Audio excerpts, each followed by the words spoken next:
Sir, आज का जो प्रेस कॉन्फ्रेंस रखा गया है, क्या मुद्दा था आप लोगों के जो प्रेस कॉन्फ्रेंस? आज प्रेस कॉन्फ्रेंस के माध्यम से क्या बताना चाह रहे हैं और क्या मांगे हैं जिसके लिए प्रेस कॉन्फ्रेंस? राज्य में गोताखोरों की अस्थायी नियुक्ति करे सरकार, यही हम लोग का मांग है। बिहार राज्य मत्स्य सहकारी संघ लिमिटेड कॉफेड की ओर से, क्योंकि विगत 20 वर्षों से माननीय नीतीश कुमार जी राज्य को संभाल रहे हैं और उतने ही वर्षों से गोताखोरों को आश्वासन देते रहे कि हम लोग आप लोगों की अस्थायी नियुक्ति करेंगे। और अभी हाल ही में अस्थायी नियुक्ति के संबंध में पत्र जारी किए हैं प्रत्येक जिला में 100 गोताखोरों की। तो हम लोग का ये डिमांड है कि अविलंब, अभी 1 महीना है आचार संहिता लगने में, राज्य सरकार कैबिनेट का डिसीजन लेके अस्थायी नियुक्ति करे। प्रत्येक जिला में कम से कम 100 गोताखोरों की अस्थायी नियुक्ति करे। अगर ये 3800 गोताखोर की नियुक्ति होती है तो 3800 परिवारों का भरण पोषण भी होगा और राज्य की जनता सुरक्षित में महसूस करेगी। क्योंकि बिहार प्रत्येक वर्ष बाढ़ की चपेट में आती है और बाढ़ के समय में गोताखोरों की अधिक आवश्यकता होती है। यही नहीं, बिहार में बड़ी बड़ी नदियां हैं, जैसे गंगा है, कोसी है, गंडक है, उसके बाद उधर जीवछ नदी है। तो ऐसे बड़े बड़े नदियों में बड़े बड़े मतलब श्रद्धालु स्नान करते हैं, चाहे वह कार्तिक पूर्णिमा में हो, गुरु पूर्णिमा में हो, छठ के समय हो, दुर्गा पूजा के समय में हो। तो ऐसे समय में जो श्रद्धालु हैं उनकी जीवन अनिश्चितता की दौर से गुजरती है। क्योंकि अगर पैर स्लिप कर गया तो बड़े बड़े हादसे हो जाते हैं। चाहे मकर संक्रांति को आप देख लीजिए, बड़े बड़े हादसाएँ हो जाती हैं। तो ऐसे हादसों को तभी रोका जा सकता है जब दक्ष गोताखोरों की, परंपरागत मछुआरे गोताखोर है, उसकी अस्थायी नियुक्ति सरकार करे, कैबिनेट से डिसीजन लेके करे, तभी राज्य की जनता भी सुरक्षित रह पाएगी और बाढ़ जैसे विभीषिका में भी लोग सुरक्षित रह पाएंगे। तो यही हमारी मांग है कि अविलंब कैबिनेट से डिसीजन लेके सरकार अस्थायी नियुक्ति करे।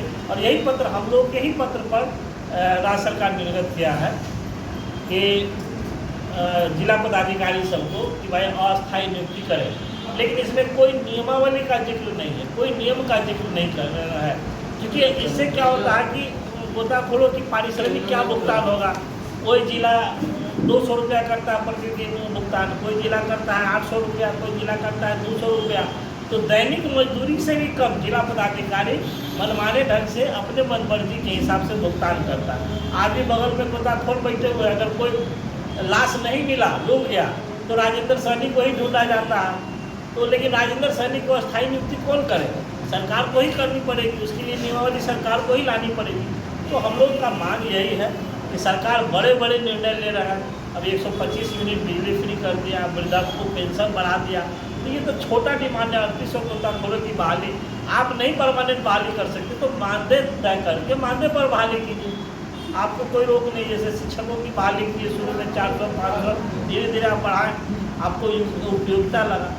तो ऐसे परिस्थिति में हम सरकार से मांग करते हैं कि दक्ष गोताखोरों की बहाली करें, कम से कम 3800 गोताखोरों की अस्थायी नियुक्ति करे सरकार, ताकि सरकार के कदम से कदम मिला के ये मछुआरा समाज बढ़ सके जैसे अभी तक बढ़ते चला आ रहा है। अगर आप नहीं करते तो मछुआरों में अविश्वास होगा, तो फिर मछुआरे अपना रास्ता तय करेंगे, तो जिससे नुकसान वर्तमान सरकार को। पिछले सर कश्यप जी, पिछले एक सम्मेलन हुआ था आपका विधान परिषद में, और उस सम्मेलन में जो है आपके माननीय भारतीय जनता पार्टी के जो सवाल भी थे और आपने बहुत चीज़ों की मांगों को उठाया था और उन्होंने ये भी आश्वासन भी दिया था कि मैं हर जो आपकी मुद्दाएं हैं, जो मांगे हैं, उसको मैं पूरा करूंगा। क्या लगता है आप इसके लेकर के, जो गोताखोरों के लेकर के आप? देखिए, माननीय प्रदेश अध्यक्ष भारतीय जनता पार्टी दिलीप जायसवाल जी से हमने मिला व्यक्तिगत, और हमने जो भी मछुआरों की समस्याओं से उनको अवगत कराया है, उस सभी आवेदन को उन्होंने अपने अनुशंसा के साथ माननीय मुख्यमंत्री को पत्र लिखने का काम किया है। और उन्होंने यह भी आश्वासन दिया है फेडरेशन को, हमको, कि हम इसको 1 सप्ताह के अंदर अविलंब निपटाने का काम करेंगे। और आप ऋषिकेश जी आश्वस्त कीजिए अपने निषाद समाज को, मछुआरा समाज को, कि मछुआरों की प्रत्येक समस्याओं का समाधान हम लोग इसी सत्र में करेंगे। सत्र का मतलब 1 महीना के अंदर ही हम करेंगे, आप लोगों की कोई भी मांग लंबित नहीं रहेगा। तो हम उम्मीद करते हैं कि उनके द्वारा जो जदयू और जो दो घटक, 2 गठबंधन बड़े हैं, एक जदयू है, एक भाजपा है, तो भाजपा ने अपनी सहमति दे दी है मछुआरों की समस्याओं के समाधान के लिए। अब गेंद जदयू के पाला में है, माननीय नीतीश कुमार जी के पाला में है। तो हम उम्मीद करते हैं कि नीतीश कुमार जी भी गंभीरता से लेंगे भारतीय जनता पार्टी के प्रदेश अध्यक्ष की बातों को और निश्चित रूप से उनकी समस्याओं का समाधान करेंगे। ऐसा निषादों को भरोसा है, हम लोगों को भरोसा है। सर 2025 का चुनाव आने वाला है और आपके वादों पर वादे करते जा रहे हैं, क्या लगता है कि 2025 के चुनाव के पहले आप लोग की जो मांगे हैं, गोताखोरों की मांगे, क्या उसको देखिए, सरकार निश्चित रूप से संज्ञान बहुत में सारी लेगी? मांगे हैं जो केंद्र सरकार से हम लोग को पूरी हुई है। जैसे हम लोग ने डिमांड किया था मखाना बोर्ड का गठन किया जाए, और आज बताते हुए खुशी हो रही कि मखाना बोर्ड के गठन की घोषणा निर्मला सीतारमण जी ने अपने बजट भाषण में किया। हम लोगों का डिमांड था कि मखाना का HSN कोड जारी किया जाए ताकि मखाना को हम विदेशों में भेज सके, वह HSN कोड जारी हो गया। हम लोग का डिमांड था नेशनल रिसर्च सेंटर घोषित किया जाए, वह भी हो गया। और हम लोग का यह भी डिमांड था मखाना को मिथिला मखाना GI टैग दिया जाए, वह भी दिया गया। और अभी हाल ही में एपीडा का जो कार्यालय खोलने का हम लोगों ने लिखा था, वह भी एपीडा का कार्यालय अगले माह खोलने जा रहा है। तो जहाँ तक संभव हो रहा है सरकार ध्यान दे रही है, लेकिन उस सब के बावजूद होता है ना कि अगर एक बल्ब अगर जलाते हैं इस कोने में तो इस कोने का अंधेरा दूर हो जाएगा, लेकिन दूर दराज है उस कोने में भी बल्ब चाहिए। तो ये जो गोताखोर समाज है, नाविक समाज है, इसके पास बल्ब नहीं जा रहा है, रोशनी नहीं जा रहा है। तो इसकी समस्याएं अभी भी यथावत है। आज़ादी के पहले भी वही थी और आज भी वही है। इन लोग की बजाते प्रतिनियुक्ति की जाती है, छठ हो, दुर्गा पूजा हो या पूर्णिमा हो, प्रत्येक पूर्णिमा में इन लोग की बजाते बाकायदा प्रतिनियुक्ति आदेश निकलता है। जैसे कोई पदाधिकारी प्रतिनियुक्त होता है जो मजिस्ट्रेट, लेकिन इन लोगों को मिलता क्या है? पारिश्रमिक, वह भी 2 साल 3 साल संघर्ष करने के बाद, क्योंकि सरकार के द्वारा RTPS कानून लागू नहीं है कि भाई प्रतिनियुक्ति के 1 महीना के बाद इसको भुगतान कर दिया जाएगा।